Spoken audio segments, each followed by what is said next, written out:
한 달 동안 우리 감사의 달로 감사를 찾아보고 또 감사하는 그런 말씀을 드려왔는데요.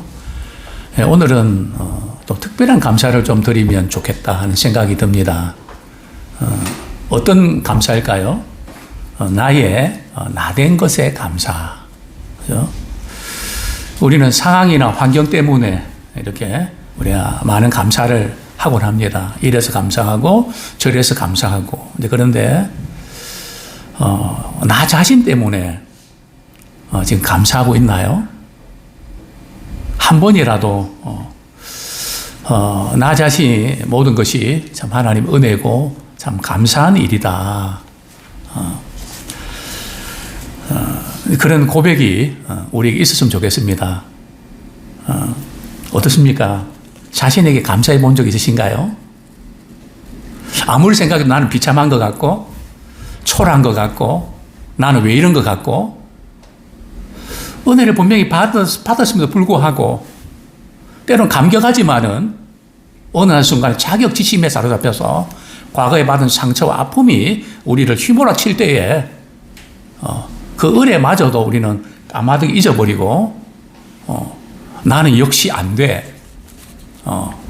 이런 깊은 늪 속에 빠져있는 분이 계신다면 오늘 말씀을 통해서 우리가 은혜 안에서 일어나는 그런 복을 누리기를 소원합니다. 지금까지 살아오면서 나에게 가장 중요한 이 사람, 나에게 가장 중요한 그것, 빼앗겨본 아픔이 있으십니까? 그것도 내가 잘못해서만이 아니라 주님 때문에 말입니다. 주님의 일을 하다가 주님 기뻐하신 뜻대로 살려고 하는 것밖에 없었는데 왜 주님은 나에게 이러실까? 그죠? 도저히 이해가 안 되는 아마 그런 아픔들이 없는 분이 없을 겁니다. 우리 주님 때문에 때로는 직장도 잃고 때로는 학위도 포기하고 또 사랑하는 사람도 잃어버리고 주님 때문에 이렇게 많은 것을 잃었다고 생각되어서 때로는 원망이 찾아오는 그런 경우들이 종종 있을 수 있죠. 하나님 왜 나에게 가장 중요한 거, 나 그것 없이는 안 되는 거 주님 아시면서 왜 그것을 빼앗아 가셨습니까? 다른 것도 아니고 왜 하필 없어서는 안 되는 그 사람, 그 어떤 것을 거두어 가셨습니까? 아마 그런 분들이 있을 것입니다. 물론 우리가 어떻게 설명할 수 있을까요? 뭐라고 표현할 수 있을까요? 어떻게 이해할 수 있을까요? 그것은 아마 불가능할 것입니다. 그러나 분명한 것은 우리를 위해서 자신의 생명을 거친 그분이 우리가 주님 때문에 당한 그 모든 아픔과 때로는 손해봤던 그 모든 것들 모르고 계실까요? 주님은 기억하고 계십니다. 그래서 주님은 우리에게 영원한 보석으로 우리가 갚아주십니다. 그죠? 주님 때문에 희생당했던 거. 지난 한 해 동안, 아니, 우리 인생을 살아오면서 주님, 나 주님 때문에 이렇게 오해도 받고요. 이렇게 어려움도 겪고요. 가장 가까운 가족들과의 관계에서도 힘들었던 그런 아픔들이 있습니다. 물론 그 힘든 것이죠. 그러나 우리가 이렇게 기도를 통해서 많은 간증자들 통해서 우리가 이렇게 내릴 수 있는 결론이 뭘까요? 정말 그 간증자들의 그 삶을 볼 때 아마 우리는 그렇게 살 수도 없고 그렇게 살고 싶지도 않을 겁니다. 아니 저렇게 많은 우여곡절을 겪으면서 어떻게 우리 인생이 이렇게 힘든 인생을 살아갈 수 있을까? 나는 아무리 보기 좋아도 나는 그렇게는 살고 싶지 않아. 아마 이게 우리의 솔직한 고백 아닐까요? 그죠? 그러나 그런 아픔은 우리가 간증을 통해 들었지만 그분들의 간증을 통해서는 영원한 보석처럼 빛나는, 그죠? 많은 사람에게 거룩한 영향을 끼치는 그런 도구로 우리 쓰임받게 된 것을 보게 됩니다. 그렇습니다. 우리가 잃어버린 것 때문에 아프지만 우리 주님께서는 성령의 기름을 부어주셔서 우리가 알지 못하는 크고 놀라운 것들로 몇십 배 귀한 것으로 갚아주시는 것을 우리가 기대하면 좋겠습니다. 우리 주님은 아무것도 빼앗아가지 않으십니다. 그죠? 우리가 빼앗아간다고 느끼지만 빼앗긴 것이 아니고요. 하나님께 빌려드리는 것입니다. 우리 옆에 있는 분들 그렇게 한번 인사해 볼까요? 빼앗긴 게 아니라 빌려드린 겁니다. 참 빼앗긴 아픔 때문에 너무 힘들어하는 분들 많이 계시죠. 사랑하는 사람. 그죠? 그 아픔이 얼마나 큽니까? 그죠? 그러나 그 아픔이 크지만은 또 우리는 이해할 수 없지만 우리는 하나님께 빌려드리는 그것에 불과합니다. 우리가 빌려드리면 갚아주시잖아요. 어떤 것으로 갚아주실까요? 도저히 우리가 이해할 수 없었던, 그죠? 생각조차 못했던, 나 주님 사랑하는 것 때문에 그렇게 작은 부분들 버린 것 뿐인데, 우리 하나님께서는 우리가 알지 못하는 크고 귀한 방법으로 우리 갚아주실 신실한 주님을 기대하는 자가 되기를 소원합니다. 그렇습니다. 우리 자신에 대해서, 우리 존재 자체에 대해서 감사했으면 좋겠습니다. 나는 이런 존재야. 자그만 일에도 화를 내고 참지 못하고 발끈하는 이유가 뭘까요? 물론 상대가 잘못해서 그럴 수 있습니다. 내 자존심을 건드려서 그럴 수도 있습니다.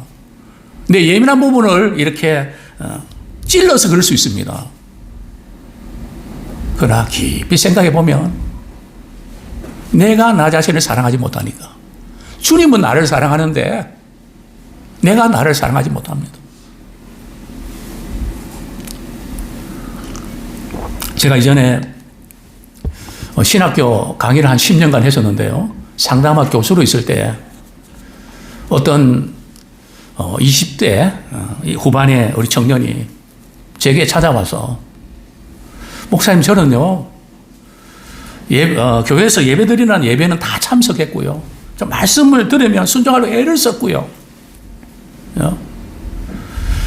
정말 주님밖에 모르는 정도로 이렇게 살았는데 왜 이렇게 제가 비참하죠? 왜 이렇게 힘들죠?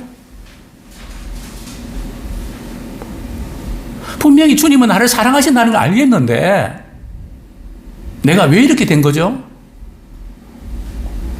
제가 그 청년에게, 그 학생에게 이렇게 이야기했습니다. 그 이유가 뭔지 아니? 분명히 주님은 너를 사랑해. 그런데 내가 볼 때는 너는 너 자신을 사랑하지 않아. 그게 문제야. 나의 나된 것이 하나님의 은혜다. 사도는 그렇게 고백합니다. 오늘 이 부분을 함께 좀 나누면 좋겠습니다. 내가 세상에 태어나지 말았어야 되는데 참 나는 불행한 사람이다. 나와 관계된 모든 사람들은 다 불행해지고 있다. 그죠? 이런 생각에 눌려 있습니까? 믿는다고 하지만 직분을 받았지만 저는 그런 고백을 하는 믿음의 성도들과 직분자들을 종종 만납니다. 오늘 바로 이 부분을 함께 고민하면서 이제 그 어둠에서 동굴 속에서 빠져나오는 그런 은혜의 시간 되기를 소원합니다. 두 가지로 말씀을 드리고 싶은데요. 첫 번째는 나의 나된 것에 감사하고 있는가. 그것은 바로 나라고 하는 존재에 대해서 감사하는가. 그죠? 나에 대해서 생각할 때마다 그 모든 게 하나님의 은혜구나. 하나님의 사랑이구나. 그냥 은혜의 물결이 밀려오고 있는가? 아니면 지금까지 살아오면서 겪었던 비참하고 불행했던 아팠던 것들이 자꾸 밀려오는가? 뭐가 밀려오십니까? 어떤 것이 밀려옵니까? 사랑하는 모든 성도님들이요. 세상의 어떤 조류가 아니라 하나님의 은혜가 강물처럼 파도처럼 밀려오는 그런 은혜를 경험하기를 소원합니다. 근데 문제는 우리는 자격지심에 빠질 때가 있다는 거죠. 은혜 받은 자라고 해서 자격지심이 아예 없을까요? 과거에 아팠던 것, 힘들었던 것, 잘못했던 것, 후회가 되는 것들, 그것 때문에 힘들어하지 않을 수 있을까요? 신앙의 인물들은 어떻게 했을까요? 사도 바울은 어땠을까요? 사도 바울은 이렇게 고백합니다. 고린도전서 우리 15장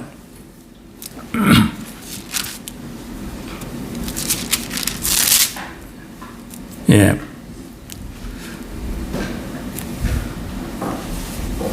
(9절) 말씀, 고린도전서 15장 9절 제가 읽어드립니다. 나는 사도 중에 가장 작은 자라. 나는 하나님의 교회를 박해하였으므로 사도라 칭함받기를 감당하지 못할 자니라. 그죠? 앞에 보면 고린도서 15장은 이제 부활의 주님이 여러 사람에게 나타나셨죠. 베드로에게 나타나고, 그죠? 또 12 사도들에게도 나타나고, 그죠? 그리고 야고보에게도 나타나고, 물론 여인들에게도 나타났죠. 또 500여 형제에게 나타나고, 그리고 맨 나중에 만삭되지 못하는 사도 바울에게 나에게도 나타나셨다. 그 나는 과거에 너무너무 잘못 살았다. 그죠? 믿는 사람들 박해하고 체포하고 뭐 이런 잘못된 인생에 전과가 있다. 아마 이런 부분들을 언급하고 있죠. 나는 사도라 칭함받을 자격이 없습니다. 그죠? 나는 사도들 중에도 가장 작은 자입니다. 뭐 사도라 이렇게 칭함받기에 난 부끄럽습니다. 나는 직분을 받았지만 너무 부끄럽습니다. 이렇게 사도 바울은 고백하고 있는데요. 근데 문제는 우리 인생은 누구나 말이죠. 밝은 면이 있는가 하면 어두운 면이 있습니다. 하나님의 은혜에 감격하며 기뻐하고 감사할 때가 있지만 과거에 우리가 살아왔던 삶의 모든 여정 가운데 아팠던 것들, 힘들었던 것들, 정말 고통스러웠던 것들, 생각조차 하기 싫었던 것들, 그런 것들이 우리에게 다 있단 말이죠. 문제는 어떤 것에 휘둘리고 있습니까? 은혜의 물결에 사로잡혀 있으십니까? 아니면 그 과거에 받았던 그런 아픔, 그런 상처에 휘둘리고 있습니까?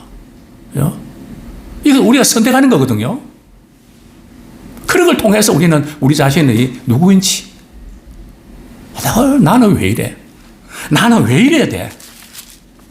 그러니까 표정이 밝지 못합니다. 우리 자녀들에게 줄 수 있는 유산이 뭘까요? 신앙의 유산 아닙니까? 표정의 유산 아닙니까? 사랑의 유산 아닙니까? 우리가 살아가면서 우리 자녀들이 우리를 바라보면서 힘을 내고 용기를 가질 수 있고, 나도 부모님처럼 아버지 어머니처럼 이렇게 살 거야. 우리는 그렇게 할 수 있는 은혜의 사람 아닙니까?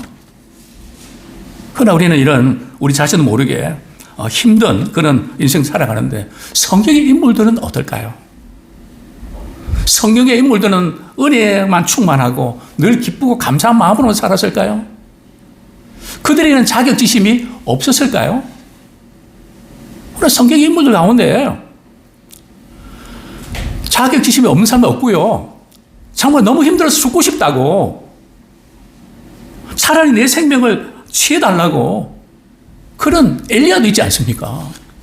아무리 열심을 내도 달라지는 거 없는데, 나만 이렇게 고생하고 힘드는데 더 이상 탈진되어서 더 이상 할 용기조차 나지 않습니다. 뭐 엘리야도 그런 신도름에 걸리지 않습니까? 모세는 어떤가요? 모세는 애굽의 궁전에서 애굽의 2인자가 될 수 있는 그런 대단한 인물 아닙니까? 자기 동족 생각해서 히브리인과 애굽 사람이 싸우는 거 말이죠. 참견했다가 애굽인을 죽여서 미디안 강야에 도망을 쳐서 말이죠. 약을 치는, 뭐, 이렇게 그 승진에서 탈락이 되고, 이렇게 인생이 망가진 사람이 있었습니까? 말할 친구도 있나요? 아마 어쩌면 우리 같이 내가 어쩌다가 이래 됐나. 신세 타령하면서,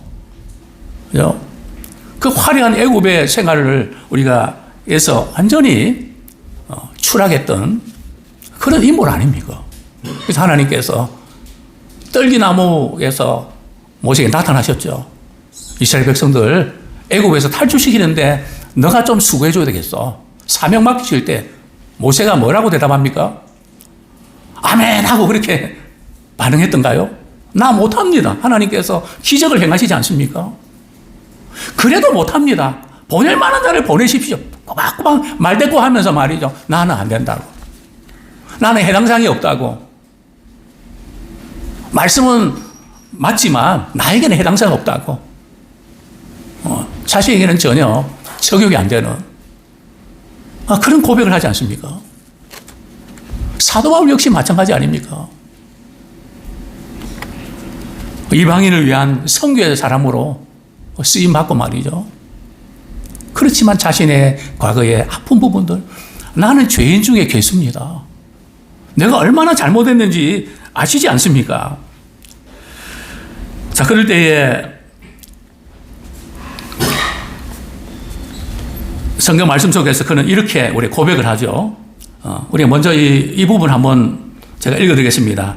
어거스틴의 한 말인데요. 자신에게 감사하라. 인간은 높은 산과 태양과 별들을 보고 감탄하면서 진작 자신에 대해서는 감탄하지 않는다. 자신에게 감사하는 것은 매우 중요하다. 그죠? 자신에 대해서는 감탄하지 않는다는 거죠. 우리 한번 따라하시겠습니다. 자신에 대해서 감탄하는 자가 되자. 그건 우리 스스로가 뭐 괜찮아서가 아니라 하나님께서 우리에게 은혜를 베풀어 주시기 때문에, 하나님 나를 사랑하시기 때문에, 얼마나 귀한 존재냐. 하나님의 사랑의 눈으로 바라볼 때, 나라고 하는 존재는 얼마나 귀하냐. 돈이 있든지 없든지, 건강하든지 몸이 아프든지, 하나님의 사랑받는, 하나님의 은혜를 힘입는 우리가 되고 있다. 자, 우리 디모데전서 1장 13절 한번 보겠습니다. 우린 자격지기 때문에 많이 힘들어하죠. 12절부터 14절까지 한번 같이 읽겠습니다. 시작. 나를 능하게 하신 그리스도 예수 우리 주께 내가 감사함은 나를 충성되이 여겨 내게 직분을 맡기심이니 내가 전에는 비방자요 박해자요 폭행자였으나 도리어 풍류를 입은 것은 내가 믿지 아니할 때에 알지 못하고 행하였음이라. 우리 주의 은혜가 그리스도 예수 안에 있는 믿음과 사랑과 함께 넘치도록 풍성하였도다. 자, 문제는 바로 그러나의 문제입니다.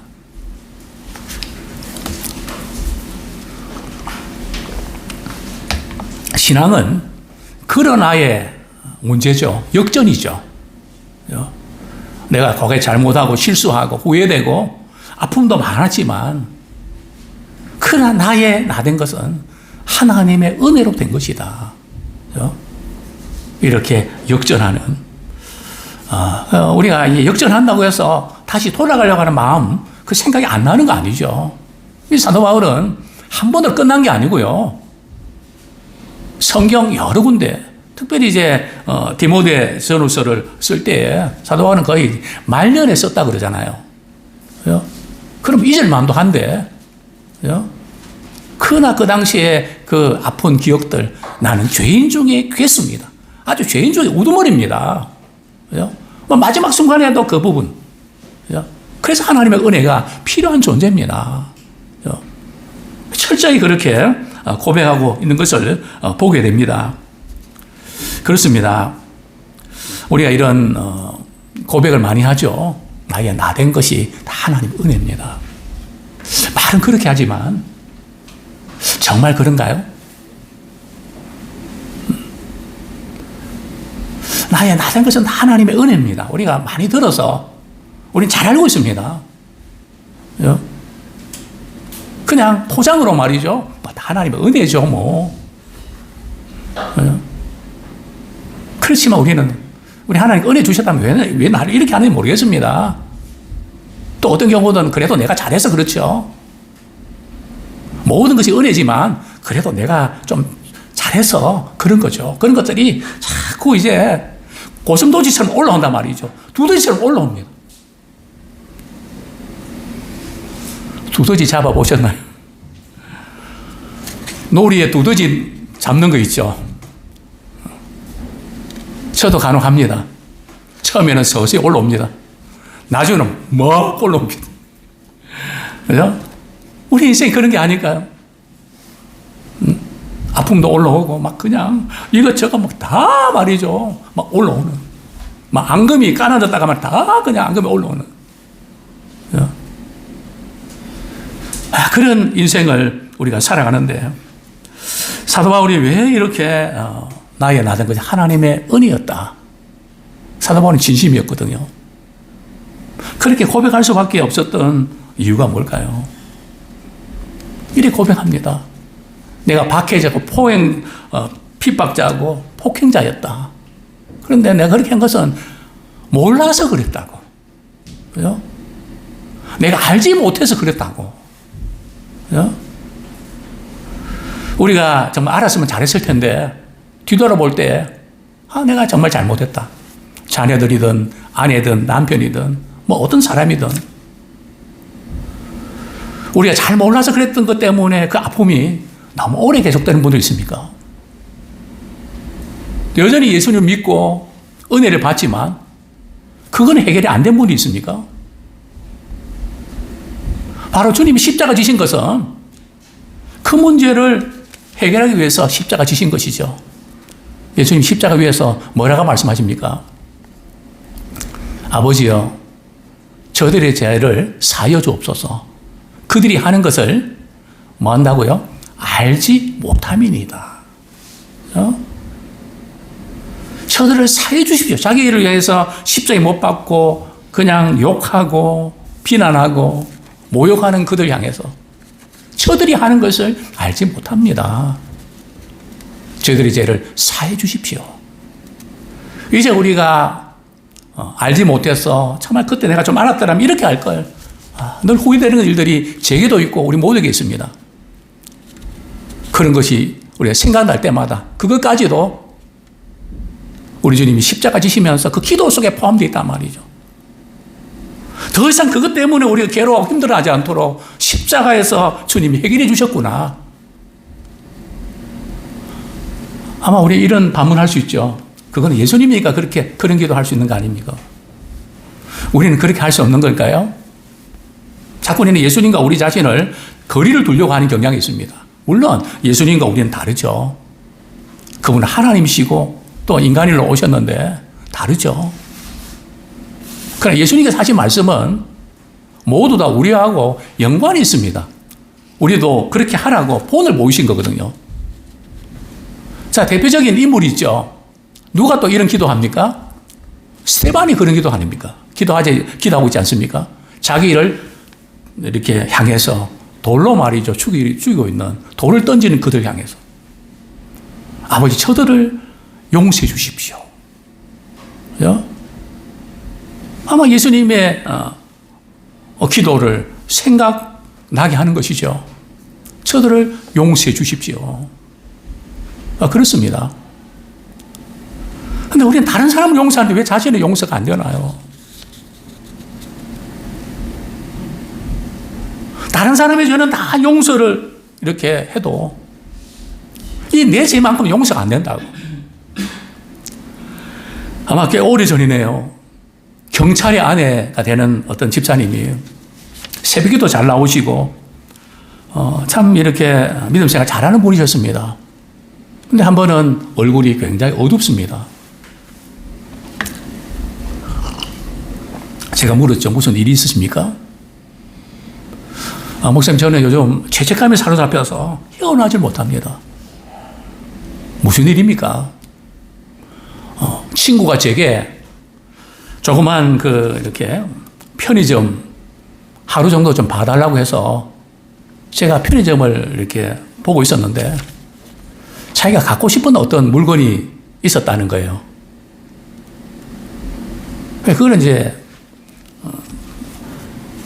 핸드백에 넣었다가 또 정신이 번쩍 들어서 다시 놓았대요.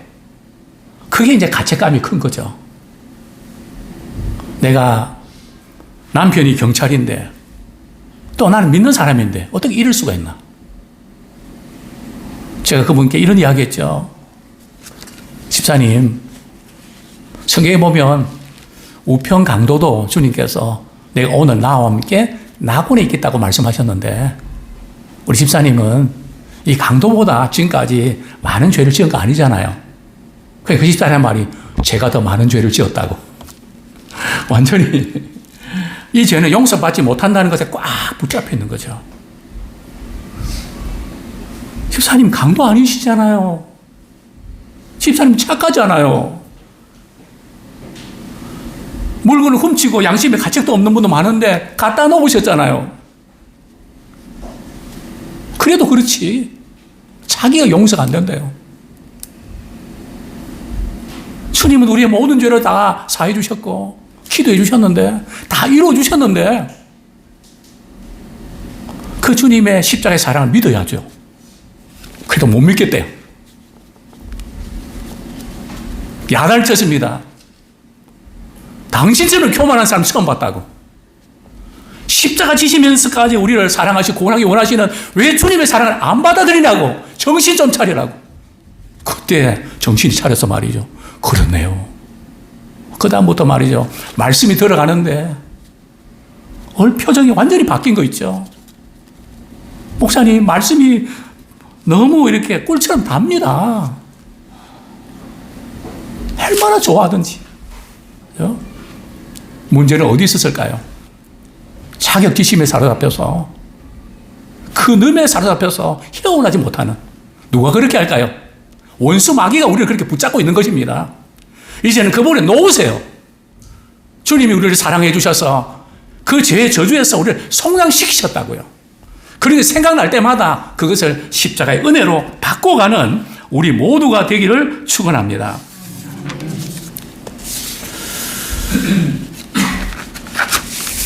사도 바울이 왜 이렇게 자신의 치부를 드러낼까요? 왜 과거에 잘못한 것을 그렇게 드러낼까요? 그 이유는 단 한 가지입니다.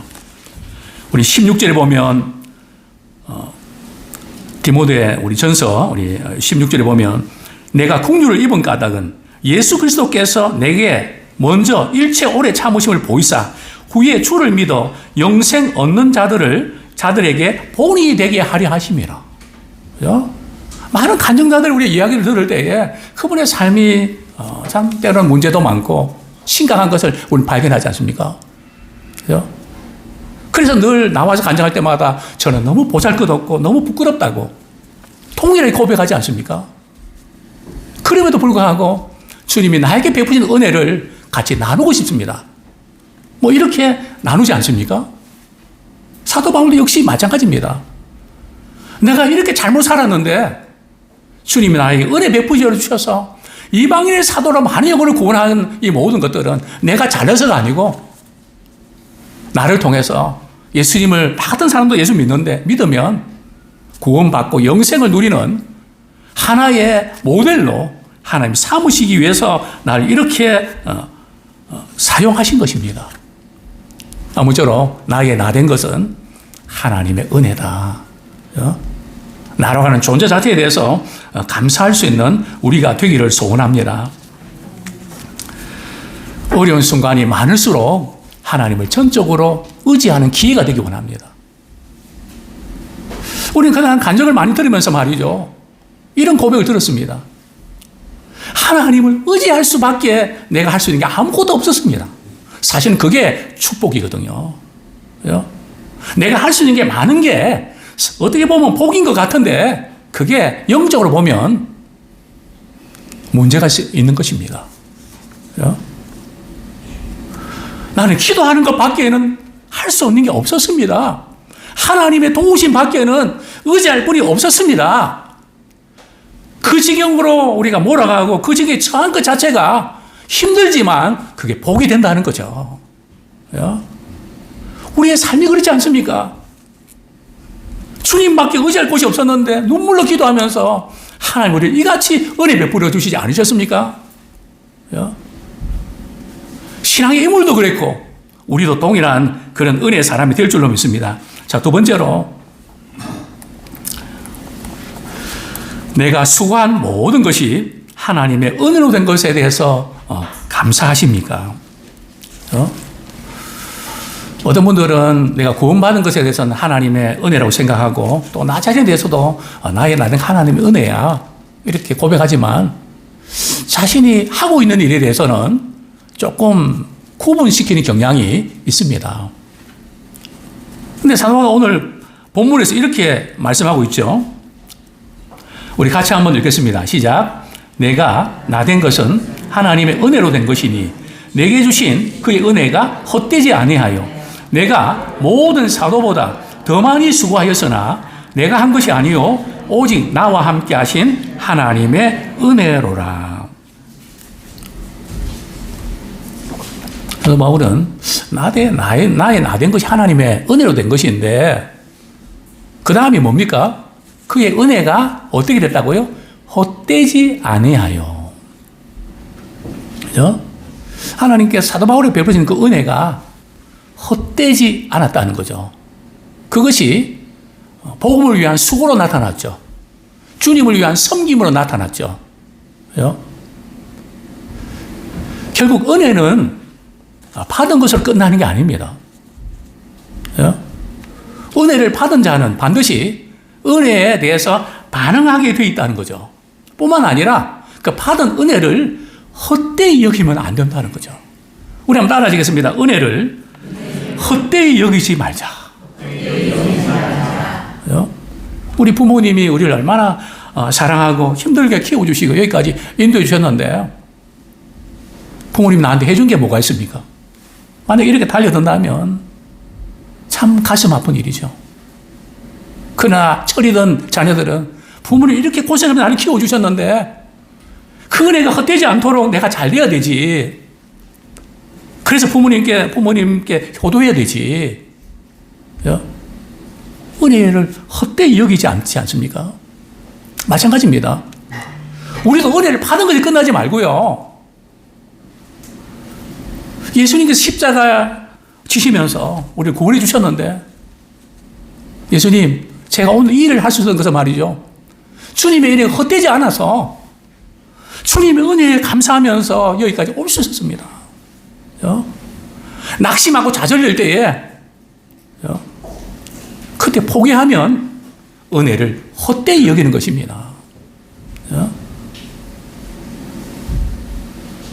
선을 행하다 낙심하고 포기하면 은혜를 헛되이 여기는 것이죠. 그래서 우리는 일을 하면서도 하나님께서 함께 해주시는 그 은혜를 경험하는 자가 되기를 소원합니다. 제가 이전에 아마 이런 예화를 들은 적이 있습니다. 아마 이렇게 삼국지를 읽다가 이렇게 봤는지 모르겠는데 중국의 어떤 이야기입니다. 어떤 선생님이 말이죠. 이렇게 개울을 건너는데 어떤 할아버지가 말이죠.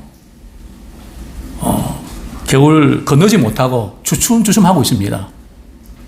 그래서 선생님을 따라가던 우리 제자도 있었는데 말이죠. 선생님이 이제 할아버지 이렇게 업히시라고 꽤 먼 거리를 이렇게 할아버지를 업고 건넜습니다. 개울을 건넜습니다.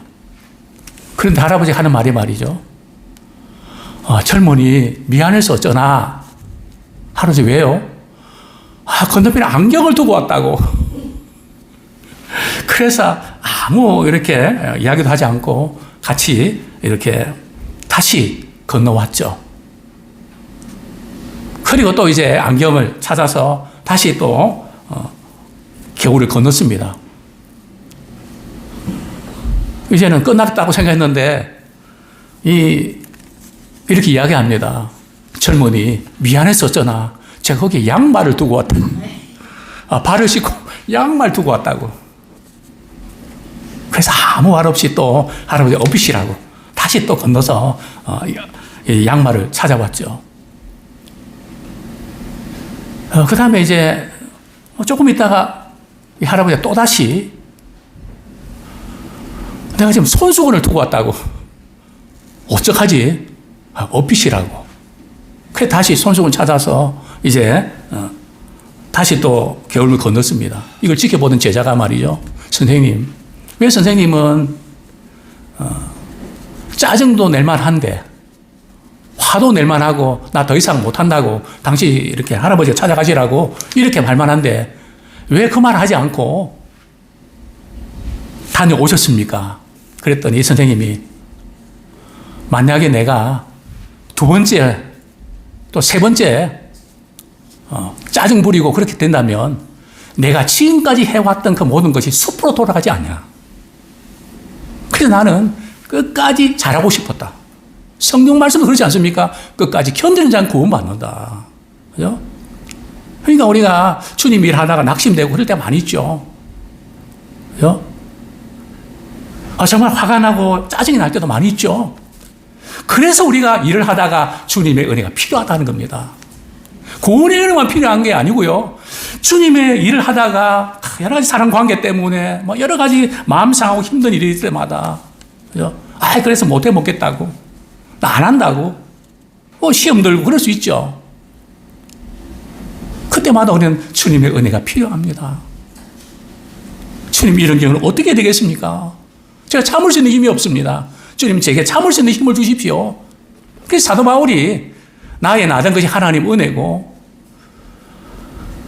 내가 사도들보다 더 많이 수고했다.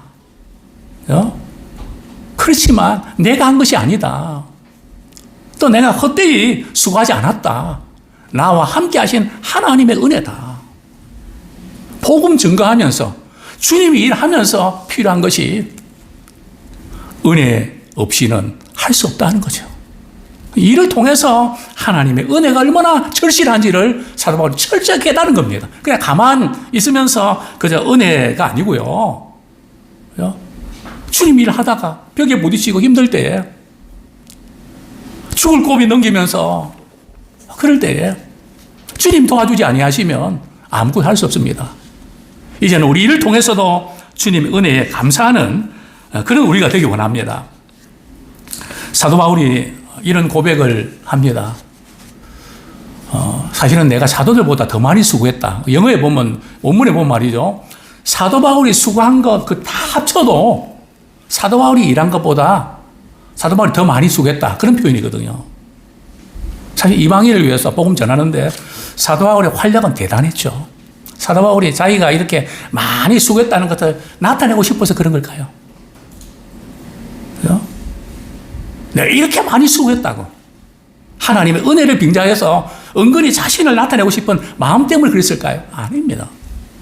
그죠? 이런 많은 수고를 할 수 있었던 것은 결국 하나님의 은혜가 있었기 때문에 가능했습니다. 하나님의 은혜를 드러내는 거죠. 그죠? 자, 그렇다면 우리 역시 이것을 뒤집어서 보면 말이죠. 왜 우리가 처음 예수 믿을 때는 주님의 은혜를 절실하게 느꼈는데 왜 지금은 우리 주님의 은혜를 잘 느끼지 못할까? 이유가 뭘까요?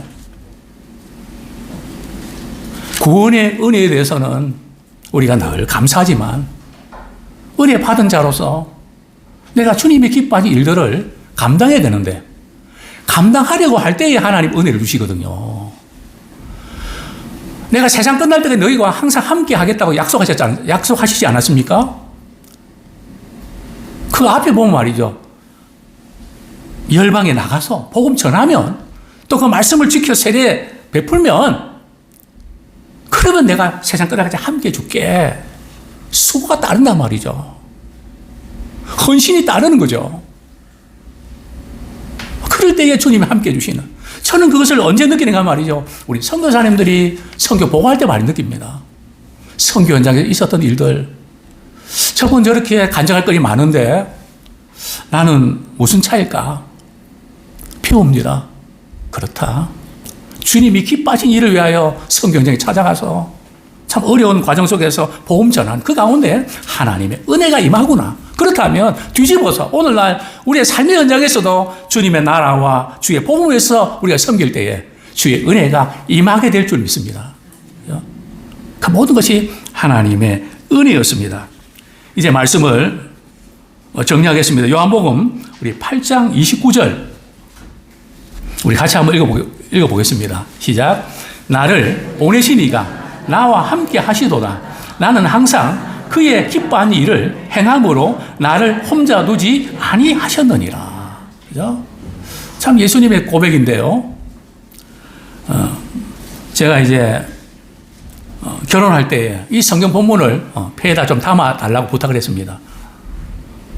나를 보내신 이가 나와 함께 하시도다. 그 이유가 뭘까요? 나는 항상 그가 기뻐하신 일을 행함으로 나를 혼자 두지 아니하셨다. 혹시 나는 혼자라는 생각에 이렇게 힘들어하는 분도 있습니까? 바로 주님이 기뻐하신 일을 찾으십시오. 주님이 기뻐하신 일을 행하십시오. 그러면 주님이 함께 하시는 것을 경험하게 될 것입니다. 은혜는 다른 게 아니고요. 하나님이 함께 하시는 것을 경험하는 것이 은혜입니다. 우리 주님 일할 때, 벽에 부딪히고 힘들 때, 이런 고백, 나와 함께 하시는 하나님의 은혜로다. 그렇게 고백할 수 있기 원합니다. 한 젊은 육상 선수가 말이죠. 올림픽에서 명성을 얻은 다음에 기자가 도대체 어떻게 이런 성공을 거둘 수 있었습니까? 소감을 이야기하라고 했습니다.